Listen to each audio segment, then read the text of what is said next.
OK! Fait que c'est dans ce segment-là qu'on répond à la question la plus populaire quand tu travailles en finance. Fred, c'est quoi le meilleur investissement que je peux faire? Fred, dans quoi je mets mon argent pour que ça me rapporte les meilleurs rendements? Une question éternelle, mais tellement pertinente. Puis là, ça se peut que tu sois déçu de ma réponse encore une fois, je te le dis tout de suite, parce que le meilleur investissement que tu peux faire, c'est en toi-même. Oui, je le sais, c'est plate, mais c'est ça pareil, c'est tellement vrai. Puis tu aurais demandé la même question à Warren Buffett, qui est un des meilleurs investisseurs au monde, qui a des milliards, puis il t'aurait répondu exactement la même chose. Pourquoi? Parce que lui considère que le meilleur investissement qu'il a fait dans sa vie, c'est une formation sur comment parler en public quand il était au début de sa carrière.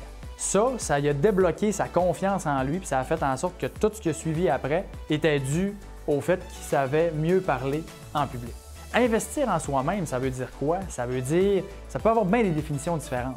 Ça peut être de lire des livres, ça peut être écouter des podcasts, écouter des vidéos, faire des formations comme tu fais en ce moment. Ça peut être d'aller à l'école traditionnelle, donc de continuer d'étudier pendant plus longtemps pour avoir des meilleurs revenus éventuellement parce que tu vas être capable d'avoir une meilleure job. Ça peut être différent pour chaque personne. Fait que c'est tout ça à la fois. Puis en gros, investir en toi-même, c'est vraiment d'être capable de développer des skills, de développer des compétences ou d'acquérir de nouvelles compétences qui vont te permettre d'avoir une valeur sur le marché du travail. Okay? Si je prends par exemple, mettons, Bernard, mon gars de caméra, salut Bernard, dans le fond, lui, mettons, il fait du vidéo depuis tout le temps. Puis à chaque année, il essaie tout le temps de s'améliorer, des nouvelles caméras, des nouvelles techniques, puis il essaie toujours de devenir meilleur là-dedans. Fait que ça fait que moi, quand je regarde ces affaires qu'il fait, je me dis comme, hey, moi, je veux vraiment travailler avec ce gars-là, fait que je suis prêt à payer pour ça. Parce que Bernard amène une valeur sur le marché du travail qu'il n'y a pas beaucoup de gens qui sont capables de faire. Donc moi, je veux payer Bernard pour ça. Si demain matin, je ne veux plus travailler avec Bernard, bien Bernard se revire d'abord puis il est capable d'aller offrir ses compétences à quelqu'un d'autre qui va être prêt à le payer. Après ça, mettons, quelqu'un qui est médecin, pourquoi que les médecins gagnent beaucoup d'argent? Parce que c'est pas tout le monde qui est capable d'être médecin, puis c'est très peu de gens qui sont capables d'offrir à la société ce que les médecins offrent. Donc, c'est pour ça qu'ils gagnent des gros revenus. C'est pas compliqué. Si tu es capable de développer des skills qui sont en demande ou des compétences qui sont recherchées, bien c'est là que tu vas être capable de te faire rémunérer pour ça. C'est pour ça qu'investir en soi-même, c'est le meilleur investissement que tu peux faire parce que mettons que dans un livre, tu lis quelque chose puis que tu apprends une affaire que tu n'avais jamais pensé à ça puis qu'à cause de ça, tu es capable, mettons, de gagner 3000 $ dans ton année puis que le livre t'a coûté, mettons, 30 $, bien tu viens de rentabiliser ton investissement fois des milliers de pourcents. Même chose avec une formation. Si dans la formation aujourd'hui, tu es capable d'avoir des milliers de dollars de plus dans tes poches éventuellement parce que tu appliques ce qu'on voit, bien clairement que le retour sur investissement de ta formation va être excellent aussi et ainsi de suite. OK? Donc tout ça, en bout de ligne, d'investir en toi-même, va te permettre d'augmenter ta marge d'investissement qu'on appelle. OK? Parce que supposons qu'en ce moment, tu gagnes 50 000 $ par année, puis tu dépenses, mettons, 30 000. Puis là, on va oublier l'impôt là, pour que ce soit simple. Là. Donc, on oublie l'impôt. Ça veut dire qu'en ce moment, tu as une marge d'investissement de 20 000 $. Okay? Tu es capable d'investir 20 000 $. Fait qu'on s'entend que si tu veux augmenter cette marge-là, tu as juste deux moyens de la faire. Soit diminuer les dépenses ou augmenter les revenus. Pas d'autre façon que ça. Okay? Puis je pense que diminuer les dépenses, c'est une très bonne façon à court terme de faire parce que c'est difficile d'être plus rentable que ça. Okay? Parce que, par exemple, que tu prends, mettons, 1 heure pour faire ton budget, comme on a montré tantôt, puis que ça soit ça à coche. Puis que tu réussis à libérer 250 $ par mois, puis qu'à la fin de l'année, tu l'as placé, bien, tu vas avoir 3 000 $ de plus dans tes poches à la fin de l'année. Ça va t'avoir pris 1 heure, puis tu vas avoir 3 000 $ net de plus dans tes poches. Fait que c'est pas mal 3 000 $ de l'heure comme taux horaire. Okay? Fait que probablement que tu n'aurais pas pu faire n'importe quoi d'autre dans la vie qui aurait été autant payant que ça pour 1 heure de ton temps. À part peut-être un compte OnlyFans pour certaines personnes, mais sinon, pour le commun des mortels comme toi et moi, c'est mieux de faire le budget. Okay? Donc, couper les dépenses au début, c'est super bon à cause de ça. Par contre, couper les dépenses à un moment donné, il y a une limite à laquelle je peux aller. Parce qu'on s'entend que même si je suis un magicien des finances, puis que je suis le meilleur gars qui existe pour faire un budget, le plus bas que je peux aller, c'est combien? 0. OK? 0. Je peux pas me faire donner de l'argent pour pas dépenser. OK? Fait que je peux pas aller plus bas que 0, puis on s'entend qu'il faudrait que je reste chez mes parents puis qu'ils payent tout. Parce qu'à un moment donné, si je décide de vivre moi-même, ben, il y a quand même un coût de vie que j'ai pas le choix d'avoir, soit me loger, m'habiller, puis me nourrir. Fait que, à un moment donné, il y a un minimum que je peux dépenser, j'ai pas le choix. Fait qu'on s'entend que baisser en bas, mettons, de 25-30 000, c'est assez difficile, surtout avec l'inflation puis tout ça. Donc, en gros, je suis juste limité. Tandis qu'augmenter les revenus, ça, c'est quoi la limite? Il n'y en a pas. OK? Donc là, je ne dis pas que c'est facile, puis si c'était facile, tout le monde gagnerait 400 000 par année. Mais clairement qu'il y a beaucoup plus de potentiel à augmenter ses revenus qu'à diminuer ses dépenses pour la plupart des gens. Aussi, quand tu es dans un mindset de croissance puis d'essayer d'augmenter tes revenus, à long terme, c'est beaucoup plus agréable que d'être dans un mindset d'essayer de tout couper, puis là, tu te sens mal de dépenser, puis là, tu es comme « Ah, ça, je peux pas me le permettre. Ah non, ça, c'est trop cher. » Puis là, finalement, ça devient vraiment lourd mentalement. Ça devient même lourd aussi pour les gens qui habitent avec toi, qui sont avec toi. C'est comme là, tu deviens comme vraiment un gratte-ciel. Puis là, ça, c'est comme l'extrême que tu veux pas atteindre. OK? Parce que là, mentalement, comme je te dis, ça devient éventuellement désagréable. Par contre, ça ne veut pas dire qu'il ne faut pas toujours garder un œil sur ses dépenses. Ça, c'est important, comme on va voir tantôt, OK? Mais ça veut dire qu'il ne faut pas tomber dans l'extrême que là, tu essaies juste de couper vers le bas. Fait que quand tu es dans un mindset de croissance puis d'abondance, en essayant d'augmenter tes revenus puis en développant des skills, bien, c'est bien plus le fun. Puis en plus, c'est bien plus trippant d'essayer de gagner de l'argent de plus en faisant quelque chose que tu tripes puis que tu es bon, puis des nouvelles compétences que tu as acquéries. C'est juste ultra positif, tu sais. Fait qu'à long terme, c'est beaucoup plus soutenable ça que l'autre côté. Comme je viens de dire, OK, c'est important par contre de toujours garder un œil sur ses dépenses. Parce que là, c'est bien beau de dire, OK, moi je gagne 50 000 par année, je dépense 30 000 comme tantôt. Puis là, maintenant, je suis rendu, je gagne 80 000 par année. Donc là, ta marge d'investissement est rendue à 50 000, c'est super. Sauf que si tu dépenses 80 000 maintenant parce que tu gagnes plus d'argent puis là, tu décides de plus te gâter, bon, on s'entend que tu n'es pas plus avancé puis tu étais même plus riche avant parce que tu investissais plus d'argent parce que tu dépensais moins. C'est correct d'augmenter ses revenus, mais il ne faut pas que les dépenses augmentent au même rythme, sinon tu n'es pas plus avancé. Une règle du pouce qui est bien populaire puis qui, tu sais, je pense qui fonctionne bien pour l'avoir vu encore une fois avec plusieurs clients. Si tu es capable d'investir 100% de ton augmentation de salaire, on s'entend que c'est ça le best. Moi, j'avais bien des clients des fois qui étaient comme, ben moi, écoute, j'ai pas besoin de plus pour vivre, puis tout ce que je fais, c'est du bonus, fait que je vais en profiter puis je vais l'investir. Parfait, ça c'est le meilleur, c'est sûr. Mais si tu appliques la règle du 50%, je pense que c'est très bien aussi. Fait que si, mettons, tu as une augmentation de 10 000 $, que tu dépenses 5 000 pour te gâter, puis que tu pognes 5 000 pour investir, c'est bien parfait. Comme ça, tu vas toujours t'assurer que tu continues d'investir plus, puis que tu profites de ton augmentation de salaire. Puis également, tu profites de l'autre côté en dépensant plus, puis en te gâtant un peu plus, puis c'est bien correct aussi. Règle du pouce, au moins 50% de ce que tu gagnes en augmentation, que tu n'as pas vraiment besoin pour ton train de vie, tu le mets de côté, puis le reste, tu le dépenses. Maintenant, avant de discuter des différents types d'investissements, puis dans quoi investir, puis de décortiquer comme tous les véhicules, toutes ces affaires-là, il y a une règle générale qui s'applique à pas mal tout le monde.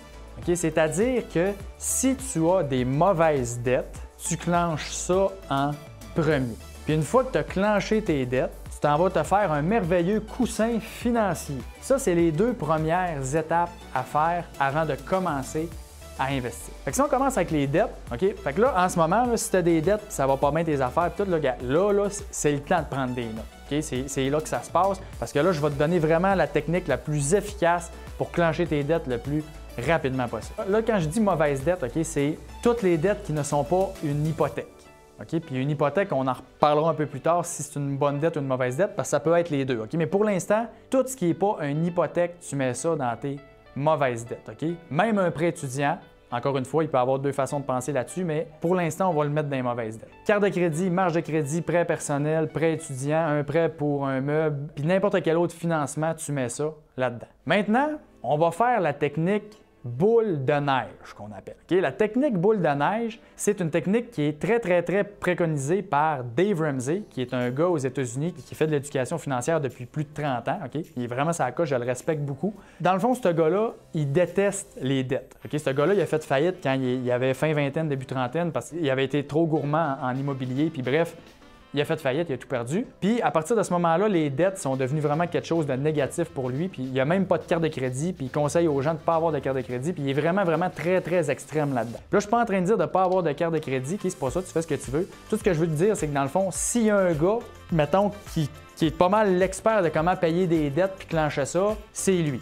Fait que moi, je vais juste comme te dire un peu sa technique. Puis après ça, ben, tu fais ce que tu veux avec ça. Fait que dans le fond, la technique boule de neige, c'est pas compliqué, c'est que tu vas lister toutes tes dettes de la plus grande à la plus petite, OK, en termes de combien il te reste à payer. Fait que mettons une de 20 000, 10 000, 5 000, 2 000, tu mets ça. Et après ça, tu vas commencer à rembourser ta plus petite dette, peu importe le taux d'intérêt. Et là, déjà, c'est là qu'il y a des gens qui vont lever la main, ils vont dire « Ah, mais là, t'as peu, Fred, là, je serais pas mieux de rembourser ma dette à plus haut taux d'intérêt en premier, il me semble que ça serait mieux, parce que je vais sauver plus d'intérêt. » Oui, mathématiquement parlant, effectivement que ton point, il est bon, sauf que psychologiquement parlant, tu te souviens que la finance, 80% comportement, 20% mathématiques, de payer une dette pour ton cerveau, peu importe c'est quoi, c'est plus le fun. Parce que là, tu vois que tu avances, tu vois que tu progresses. Tandis que si tu commences avec ta plus grosse dette à 20 000, qui est également ta dette avec le plus de taux d'intérêt, avant de la descendre à zéro, ça peut te prendre très longtemps et là, ça devient démotivant parce que tu es comme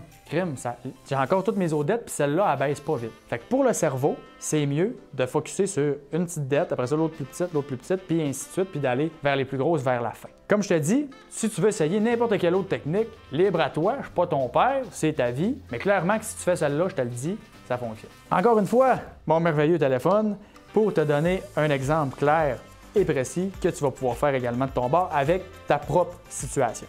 Fait qu'on va supposer qu'on a le même gars de tantôt, OK, que j'avais donné dans l'exemple de l'état des dépenses, OK? Puis on va supposer que ce gars-là, il y a un prêt auto en ce moment de 15 000 qui lui coûte 500 $ par mois.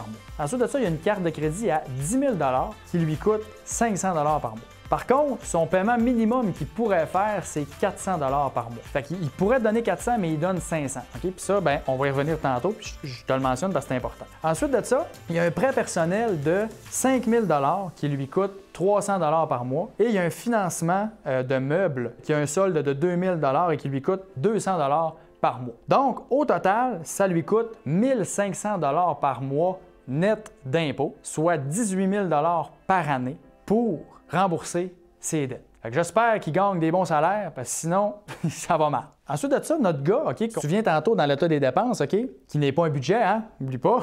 Tu te souviens dans ça, il avait dit, moi, je vais prendre 300 $ par mois pour épargner, hein, puis il allait le mettre en haut pour investir. Fait que là, à la place, vu qu'il y a des dettes à payer, ce qu'il va faire, c'est qu'il va prendre ce 300 $ par mois-là pour l'appliquer en remboursement sur ses dettes. Jusque-là, tu me suis? Comme je te dis, au pire, tu le recules puis tu le réécoutes, OK? Parce que là, c'est un petit peu plus technique, je le sais, mais j'ai pas le choix. Notre gars, tu te souviens que son paiement sur sa carte de crédit, c'était également 400 $ qu'il pouvait mettre minimum au lieu de 500 $. Donc, ce qu'il va faire, c'est qu'il va diminuer son paiement sur sa carte de crédit de 500 à 400 et le 100 $ de plus va également l'ajouter à son 300 $ d'épargne qu'il était prêt à mettre. Fait que là, on est rendu à 400 $ de disponible pour rembourser nos dettes. Maintenant, notre gars, ce qu'il va faire, il va pogner ce 400 $ par mois-là, puis il va l'ajouter à ses paiements de meubles, sa première dette qui est la plus petite, et il va aller mettre 600 $ par mois, 400 plus 200, puis en dedans de 3 mois et quelques, sa dette est finie de rembourser pour ses meubles. Ensuite de ça, il va prendre le 600 $ par mois qu'il était en train de mettre sur ses meubles pour l'ajouter à son paiement de prêt personnel qui est de 300 $ par mois. Maintenant, il va mettre 900 $ par mois, 600 plus 300, sur sa dette de prêt personnel. Sa dette de prêt personnel est rendue plus basse que 5 000 parce qu'on est rendu 3 mois plus tard, OK? Mais je ne te fais pas changer les chiffres, là, que ça reste clair. Là. Fait que là, en dedans de quelques mois, encore une fois, sa dette va être finie de payer. Ensuite de ça, il va prendre le 900 $ par mois puis il va s'en aller sur sa prochaine dette, la carte de crédit. 900 $ plus 400, ça fait 1 300 $ par mois qu'il met sur sa carte de crédit. Et encore une fois, en dedans de 6 à 8 mois, sa carte de crédit va être remboursée. Et finalement, il va prendre le 1 300 $ par mois qui était rendu à mettre sur sa carte pour l'appliquer sur son prêt auto qui est rendu un petit peu plus bas de 15 000 et il va clencher son terme de prêt auto à 1 800 $ par mois. Fait que si la personne fait ça à la lettre, en dedans de 2 ans, elle a tout payé ses dettes et elle dispose maintenant de 1 800 $ par mois, plus de 20 000 $ par année pour investir. Là, c'est rendu facile d'investir quand cet argent-là, depuis des années, tu es habitué de la mettre dans des dettes. C'était de l'argent qu'anyway, tu voyais pas pareil. Fait que là, de la pogner puis de la mettre dans les investissements, il n'y a rien de plus facile que ça après. Puis là, ben, tu es rendu que tu es capable de mettre 20 000 par année, puis là, ben, ça va vite. C'est là que tu t'enrichis beaucoup plus rapidement que si tu essaies d'investir puis en même temps que tu payes tes dettes puis que là, des fois, ça chie puis là, tu reprends de l'argent de tes investissements pour payer tes dettes et ainsi de suite. OK? Donc, focus ses dettes puis après ça, investis. Je te le dis, ça marche, c'est des mathématiques. Là, je viens de dire, tu payes tes dettes, après tu investis. Par contre, si tu payes tes dettes, techniquement, ça veut dire que tu n'as pas encore de coussin. On est d'accord après parce que tu repars de zéro, tu as payé tes dettes, mais tu n'as pas d'argent non plus. Donc, là, ce que tu vas faire, c'est que tu vas prendre le 1800, si on continue notre exemple de tantôt, 1800 par mois, pour te créer un coussin de 5 à 10 000 $. Et le coussin, OK, il y a plusieurs écoles de pensée, puis il y a plusieurs gens qui vont dire différentes choses, OK, mais règle générale, on s'entend que si tu as 5 à 10 000 dans ton compte de disponible en tout temps, c'est un bon point de départ. Parce que 25 des gens en ce moment au Canada sont pas capables de faire face à un imprévu de 500 $. Fait qu'on s'entend-tu que si tu as 5 ou 10 000, t'es pas mal en avance, OK? Puis t'es sur la bonne voie. Maintenant, si tu veux avoir, mettons, 3 mois de train de vie, ou 6 mois de train de vie, ou 3 mois de salaire, ou 6 mois de salaire, c'est correct. Vas-y avec qu'est-ce que toi, t'es confortable. Mais pas en bas de 5 à 10 000, comme je disais. Puis si jamais toi, un coussin de 20 000, c'est ça que ça te prend pour te sentir bien, va dans un coussin de 20 000, c'est bien correct. Mais là, si tu dépenses 2 000 par mois puis tu as un coussin de 100 000, là, ça commence à être un peu trop, OK? Faut faire attention. 3 à 6 mois de salaire, ça a du bon sens aussi. Puis qu'est-ce qui est confortable pour toi? Ensuite de ça, quand tu as ton coussin, OK, ce qu'il faut faire, c'est que tu le mets dans un compte chèque ou un compte épargne bien standard. OK? Fait que le but, c'est pas de faire de l'argent avec ça. Encore une fois, des mains qui vont se lever. Ouais, mais Fred, t'as peur, là, t'as peur. Je suis bien mieux d'investir mon argent dans un fonds qui va peut-être me rapporter, mettons, 4, 5, 6 % dans mon CELI. Ça va me rapporter de l'argent au moins. Bon point. Sauf que l'affaire, OK, c'est que si tu mets de l'argent, mettons, dans un CELI qui te rapporte 5 %, tu as deux options. L'option 1, c'est que tu l'as mis dans un portefeuille qui est, mettons, modéré, puis qu'il va avoir des fluctuations dans le marché, OK? Fait que là, le problème, c'est comme on va voir tantôt, si tu mets de l'argent dans un portefeuille, mettons, qui a de la volatilité dedans, qui a des up and down, puis que tu arrives, mettons, dans un an, il arrive un imprévu, tu as besoin de ton coussin, puis là, en même temps, il y a une récession où le marché va pas bien, puis ça a baissé, mettons, de 10, 15, 20 %. Puis là, dans ton compte, au lieu de 10 000, tu as 9 000. Bien, tu aurais mieux de garder l'argent dans ton compte chèque parce qu'un an après, tu aurais eu 10 000 au lieu d'avoir 9 000. Parce que là, quand tu en as besoin, tu es rendu à prendre ton argent en perte, ce qui est la pire chose à faire. L'autre option que tu as, pour ne pas sortir de l'argent en perte, tu vas dire, ben là, je ne sortirai pas de l'argent en perte, le marché n'est pas bon, à la place, ben, je vais prendre une marge de crédit puis je vais backer mon imprévu avec ça puis je vais rembourser ma marge. Ben là, encore une fois, tu t'endettes à haut pourcentage d'intérêt au lieu d'avoir 10 000 dans ton compte qui t'aurait coûté aucun intérêt. Fait que dans le fond, le coussin, c'est pas compliqué. Ton intérêt ou ton rendement, tu vas la faire quand tu vas arriver à un imprévu puis que ça va t'éviter de sortir de l'argent en perte ou de t'endetter à haut pourcentage d'intérêt. That's it. L'autre chose, des fois, les gens vont être dire, ah ben moi, je vais le mettre dans un CPG, mettons, ou un placement garanti qui va me rapporter 3, 4, 5 %. Sauf que souvent, ces placements-là, c'est à faire attention parce qu'ils ont des échéances. Fait que là, si tu as mis un CPG 1 an ou un CPG 2 ans, il arrive un imprévu dans 6 mois. Là, tu as une date d'échéance qui est dans 6 mois. Ben là, tu n'as pas accès à ton argent. Fait que tu n'es pas plus avancé. Okay? Fait qu'un coussin, c'est pas compliqué. Il faut que ça soit accessible en tout temps, liquide. Puis le but, c'est pas de faire du rendement, c'est quand il arrive de quoi, tu l'as. Fait que là, on a remboursé nos dettes, on a un coussin financier. La prochaine étape, dans le prochain vidéo.